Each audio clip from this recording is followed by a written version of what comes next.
ಅಮಿತ್ ಶಾ ಅವರದು ಮೋದಿ ಅವರದು ಪಾಪ ಏನಿದೆ ಅದು ಯಾವತ್ತು ಎಲ್ಲಿ ಹೋದ್ರೂ ಕೂಡ ತೊಳೆಯಕ್ಕಾಗಲ್ಲ ಅಂತ ಹೇಳ್ತಕ್ಕಂಥ ನಾನು ಇವತ್ತು 2 ಲಕ್ಷ ಕಿರಾಣಿ ಅಂಗಡಿ ಮುಚ್ಚೋಗಿದಾವೆ. ಇದ್ರ ಬಗ್ಗೆ ಮಾತನಾಡ್ತಾರೆ ಯಾರನ್ನ? 2 ಲಕ್ಷ ಕಿರಾಣಿ ಅಂಗಡಿ ಯಾಕೆ ಮುಚ್ಚೋಗಿದಾವೆ ದೇಶದಲ್ಲಿ? ನೀವು ಬರೇ ಟಿವಿನಲ್ಲಿ ಮಿಂಚಿಕೊಂಡು ಬರೇ ಭಾಷಣಗಳು ತೋರಿಸ್ಕೊತಿದ್ರೆ ಮತ್ತೆ ಇದು ಪಾಪ ಅಲ್ವಾ? ಮೊದಲನೇ ಮೂಲಭೂತ ಚರ್ಚೆ ಈ ದೇಶದ ಸಾಲದ ಬಗ್ಗೆ ಚರ್ಚೆ ಆಗ್ಬೇಕು. ಯಾಕೆ ಮಾತಾಡಬಾರ್ದು? ಇಲ್ಲಿವರೆಗೆ ಸ್ಮಾಲ್ ಸ್ಕೇಲ್ ಇಂಡಸ್ಟ್ರಿ ದೇಶದಲ್ಲಿ ಏನಾಗಿದೆ ಅಂತ ಯಾರು ಮಾತನಾಡ್ತಾರ?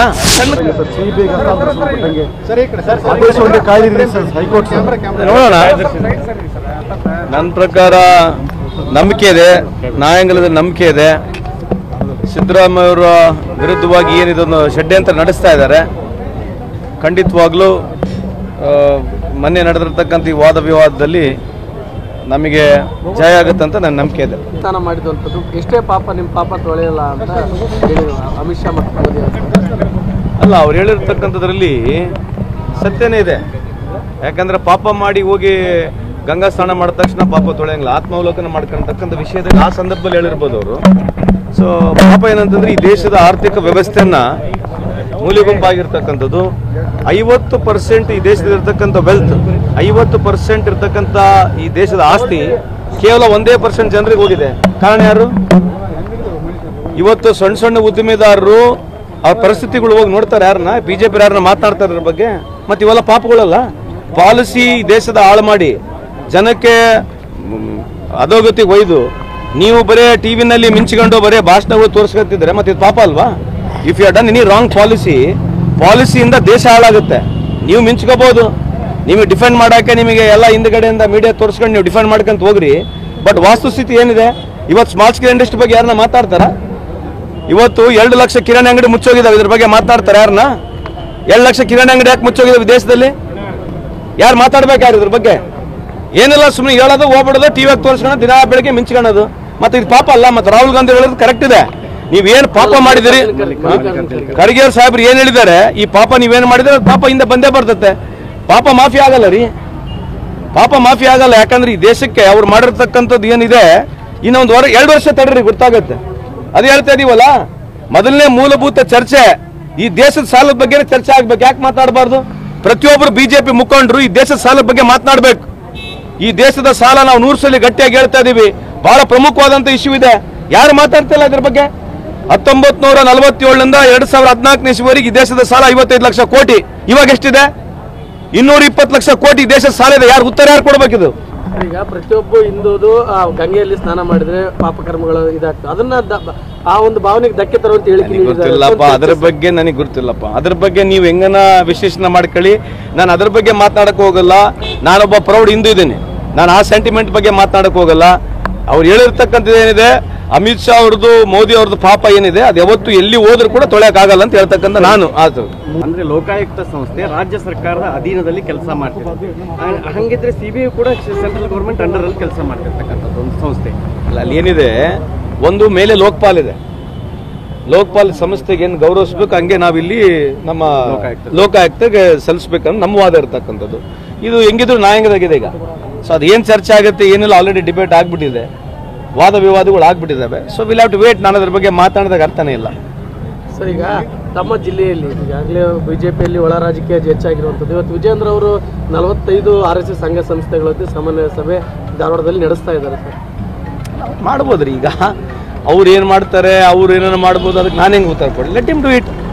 ಈಗ ಏನಾಗಿದೆ, ನಮ್ದು ಒಂದೇ ಒಂದು ರಿಕ್ವೆಸ್ಟು, ಈ ದೇಶದಲ್ಲಿ ಕಾಂಗ್ರೆಸ್ಸು ಬಿಜೆಪಿ ಅನ್ನೋದಕ್ಕಿಂತ ಜಾಸ್ತಿ ಪ್ರೋಗ್ರಾಮ್ಸ್ ಬಗ್ಗೆ ಮಾತಾಡಕ್ಕೆ ಸ್ಟಾರ್ಟ್ ಮಾಡಿದ್ರೆ, ಅಕೌಂಟಬಿಲಿಟಿ ಬಗ್ಗೆ ಸ್ಟಾರ್ಟ್ ಮಾಡಿದ್ರೆ ಹೊಸ ಗಾಳಿ, ಹೊಸ ಥರದ ರಾಜಕೀಯ ಬರಲಿಕ್ಕೆ ಆಗುತ್ತಂತ ನನ್ನ ವೈಯಕ್ತಿಕ ಅಭಿಪ್ರಾಯ.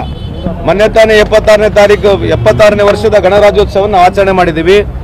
ಎಲ್ಲ ಯಂಗರ್ ಜನರೇಷನ್ ಕೈ ಮುಗಿದು ಕೇಳ್ಕೊಳ್ತೀನಿ, ಕಾಂಟ್ರವರ್ಸಿಗಳು, ಈ ವಾಟ್ಸಪ್ ಯೂನಿವರ್ಸಿಟಿಗಳು, ಈ ಟಿವಿಗಳು ಏನು ಹೇಳ್ತಾವೆ ಅದನ್ನೇ ಫೈನಲ್ ಆಗಿ ಸಾಧ್ಯನೇ ಇಲ್ಲ. ನೀವು ಓದ್ಕೋಬೇಕು, ಅರ್ಥ ಮಾಡ್ಕೋಬೇಕು. ಯಾವುದೇ ರಾಜಕೀಯ ಪಕ್ಷಗಳು ಏನು ಮಾಡಿದೆ ಪ್ರೋಗ್ರಾಮ್ಸ್ ಬೇಸ್ಡ್ ಮೇಲೆ ನೀವು ಮಾತನಾಡಿದ್ರೆ, ಪ್ರೋಗ್ರಾಮ್ಸ್ ವಿಚಾರಗಳನ್ನ ನೋಡಿದ್ರೆ ದೇಶಕ್ಕೆ ಅನುಕೂಲ ಆಗ್ತದೆ. ಯಾಕಂದ್ರೆ ಇದೇನು ಬಿಜೆಪಿಯವ್ರ ಸ್ವತ್ತಲ್ಲ, ಕಾಂಗ್ರೆಸ್ನವ್ರದ್ದು ಸ್ವತ್ತಲ್ಲ. ಇದು ಈ ದೇಶ, ಇದು ಪ್ರತಿಯೊಬ್ಬರದಿದೆ. 140 ಕೋಟಿ ಜನರ ಜವಾಬ್ದಾರಿ ಇರತಕ್ಕಂಥ ಈ ದೇಶ ಇದೆ. ಅವರಿಗೆ ನಾವು ಮನವರಿಕೆ ಮಾಡಬೇಕು. ಮುಂದಿನ ಭವಿಷ್ಯಕ್ಕೆ ಯಾವ ರೀತಿ ಇದೆ ಅಂತ ವಿಚಾರಗಳು ಬರ್ಬೇಕನ್ನೋದು ನಿಮ್ಮ ಮುಖಾಂತರ ಆಗಲಿ ಅಂತ ನಿಮ್ಮ ಮುಖಾಂತರ ಕಳೆ ಮನವಿಯನ್ನು ಮಾಡ್ಕೊಳ್ತೀನಿ. ಇರ್ಲಿ ಬರುತ್ತೆ, ಅದೇ ಲೇಟ್ ಇದೆ, ಇನ್ನೊಂದು ತಿಂಗಳಾಗುತ್ತೆ ಬಜೆಟ್ ನಲ್ಲಿ. ನೋಡೋಣ ಏನಿದೆ, ನೋಡೋಣ ವೇಟ್ ಮಾಡಿ ನೋಡೋಣ. ನಿರೀಕ್ಷೆ ಏನಿದೆ? ಅದೇ ಡಬ್ಬಾ ಗುಲ್ಲೆ, ಸ್ಮಾಲ್ ಸ್ಕೇಲ್ ಇಂಡಸ್ಟ್ರಿ ಸಾಯ್ತಾ ಇದಾವೆ. ಅದೇ ಹೇಳ್ತಿದೀವಲ್ರಿ, ನಾನು ನಿಮ್ಗೆ ಒಂದೇ ಒಂದು ಉದಾಹರಣೆ ಕೇಳೋದು, ಇಲ್ಲಿವರೆಗೆ ಸ್ಮಾಲ್ ಸ್ಕೇಲ್ ಇಂಡಸ್ಟ್ರಿ ದೇಶದಲ್ಲಿ ಏನಾಗಿದೆ ಅಂತ ಯಾರು ಮಾತನಾಡ್ತಾರ? ಯಾಕೆ ಮಾತನಾಡಬಾರ್ದು? ಬರೋದು ಅದೇ ಹಿಂದೂ ಮುಸ್ಲಿಮು ಹಿಂದೂ ಸೆಂಟಿಮೆಂಟ್ಸ್ಗಳು ಬಿಟ್ರೆ ಈ ದೇಶದಲ್ಲಿ ಇಲ್ಲಿವರೆಗೆ ಏನಾಗಿದೆಯಾ? ಹೋಗ್ಲಿ, ಎಷ್ಟು ಹಿಂದೂಗಳು ಬಡತನ ರೇಖೆಯಿಂದ ಹೊರ ಬಂದು ಯಾರು ಮಾತನಾಡ್ತಾರ? ನೀವು ಹಿಂದೂ ಅಲ್ವಾ?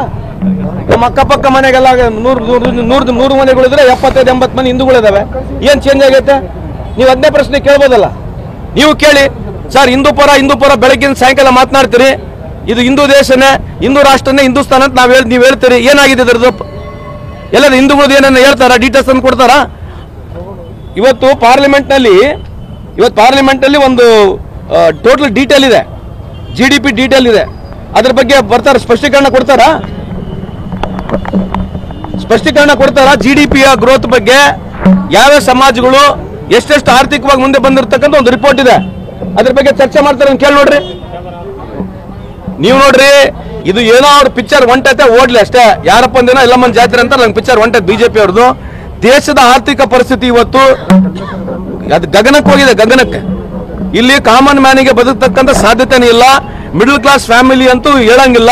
ಎಲ್ಲರಿಗಿಂತ ಜಾಸ್ತಿ ಸಣ್ಣ ಕೈಗಾರಿಕೆ ಕಳೆದ 11 ವರ್ಷದಿಂದ 1 ರೂಪಾಯಿನೂ ಸಾಲ ಮನ್ನಾ ಆಗಿಲ್ಲ. 1 ರೂಪಾಯಿ ಯಾವ್ದನ್ನ ಸಣ್ಣ ಕೈಗಾರಿಕೆಗೆ ಸಾಲ ಮನ್ನಾ ಆಗಿದೆಯಾ? ಸಣ್ಣ ಕೈಗಾರಿಕೆ ಬಗ್ಗೆ ಎಲ್ಲ ಪಾಲಿಸಿ ಮೇಕಿಂಗ್ ನಲ್ಲಿ ಇದೆಯಾ? ಯಾವ್ದನ್ನ ಪಾಲಿಸಿ ಬಗ್ಗೆ ಮಾತನಾಡ್ತಾರಾ? ಮೇಕ್ ಇನ್ ಇಂಡಿಯಾ ಅಂತ ಹೇಳ್ತಾರೆ. ಮೇಕ್ ಇನ್ ಇಂಡಿಯಾದಲ್ಲಿ ಏನಾಗಿದೆ ಇವತ್ತು? ಚೈನಾ ಒಂದು ಟಿಕ್ಟಾಕ್ ಆಪ್ ನೀವು ಸ್ಟಾಪ್ ಮಾಡಿದ್ರಿ. ಇವತ್ತು $50 ಬಿಲಿಯನ್ ಇರ್ತಕ್ಕಂಥ ಇಂಪೋರ್ಟ್ $120 ಬಿಲಿಯನ್ ಹೋಗಿದೆ. ಇದ್ರ ಬಗ್ಗೆ ಚರ್ಚೆ ಮಾಡ್ತಾರಾ? ಸುಮ್ಮನೆ ಏನೋ ಒಂದು ಹೇಳೋದು ಹೋಗ್ಬಿಡೋದು, ಏನೋ ಒಂದು ಹೇಳೋದು ಹೋಗೋದು. ಇಂಥ ಮೂಲಭೂತ ಪ್ರಶ್ನೆಗಳಿಗೆ ಅವ್ರು ಉತ್ತರ ಕೊಟ್ಟರೆ ನಾವು ಮಾತಾಡೋಣ. ಚರ್ಚೆ ಬರೋದು ಸುಮ್ಮನೆ ಕಾಂಗ್ರೆಸ್ ಬಗ್ಗೆ ಮಾತನಾಡೋದು, ಬೈಯೋದು ಮಾಡೋದು ಹೋದ್ರೆ ಇದಕ್ಕಿಂತ ಇನ್ನೇನು ಜಾಸ್ತಿ ನಾವು ಮಾತಾಡ್ಬೋದು. ರಾಮ್ಲೋರ್ ಜೊತೆ ನಾನು ವೈಯಕ್ತಿಕವಾಗಿ ಮಾತನಾಡಿಲ್ಲ. ನೀವು ಕೇಳಿರ್ತಕ್ಕಂಥ ಪ್ರಶ್ನೆಗೆ ನಾನು ಉತ್ತರ ನೀಡಿದ್ದೇನೆ. ರಾಮ್ಲೋರ್ ಬಂದ್ರೆ ನಾನು ನನ್ನ ವೈಯಕ್ತಿಕವಾಗಿ ಸ್ವಾಗತ ಮಾಡ್ತೀನಿ. Is one of the most humble human being, there is no doubt about it. ನಾನು ಸರ್ಟಿಫಿಕೇಶನ್ ಕೊಡಕ್ಕೆ ಯಾರಲ್ಲ, ನನ್ನ ವೈಯಕ್ತಿಕ ಅಭಿಪ್ರಾಯದಲ್ಲಿ is one of the most humble human being, is a good human soul, is a wonderful friend of mine. ಎಲ್ಲರೂ ನನಗೆ BJP ಎಲ್ಲರೂ ಸ್ನೇಹಿತರಿದ್ದಾರೆ. Is also one among very good friend of mine. ಅವ್ರು ನಮ್ಮ ಪಾರ್ಟಿಗೆ ಬಂದ್ರೆ ನಾನು ವೈಯಕ್ತಿಕವಾಗಿ ಸ್ವಾಗತ ಮಾಡ್ತೀನಿ.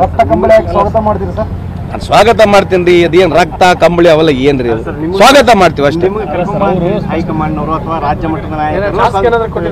ನಮ್ಗೆ ಯಾವ್ದು ಟಾಸ್ಕ್ ಇಲ್ಲ.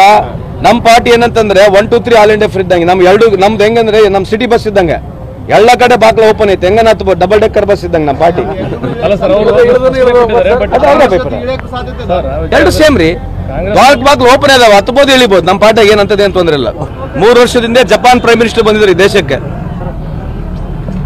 ಇದು ಅಫಿಷಿಯಲ್ ಎಲ್ಲ, ಬಟ್ ಒಂದು ಜೋಕ್ ತರ ಹೇಳ್ತಾ ಇದ್ದೀನಿ. ಜಪಾನ್ ಪ್ರೈಮ್ ಮಿನಿಸ್ಟರ್ ಬಂದಾಗ ಮೋದಿ ಅವರು ನಮಗೆ ಬುಲೆಟ್ ಟ್ರೈನ್ ಬೇಕಂತ ಬಹಳ ಒತ್ತಡವನ್ನು ತರ್ತಾ ಇದ್ರು. ಜಪಾನ್ ಪ್ರೈಮ್ ಮಿನಿಸ್ಟರ್ ಕರ್ಕೊಂಡು ಎಲ್ಲ ಕಡೆ ಹೋದ್ರು ಮೋದಿ ಅವರು. ಏನ್ರಿ, ಎಲ್ಲ ಕಡೆ ಹೋದ್ರು, ಗುಡಿಗಳಿಗೆ ಎಲ್ಲ ಕಡೆ ಹೋಗಿ ಬಹಳಷ್ಟು ಇವರೇ ಪೂಜೆಗಳು ಮಾಡೋದೆಲ್ಲ ನೋಡಿದ್ರು. ಅವ್ರು ಹೋಗಲಿಗೆ ಒಂದು ಕಿವಿ ಮಾತು ಹೇಳಿದ್ರಂತೆ, ನಿಮಗೆ ಇಷ್ಟೆಲ್ಲ ಮಾಡಕ್ ಟೈಮ್ ಇದ್ರೆ ಬುಲೆಟ್ ಟ್ರೈನ್ ಯಾಕೆ ಬೇಕು ಅಂತ ಹೇಳಿದ್ರಂತೆ.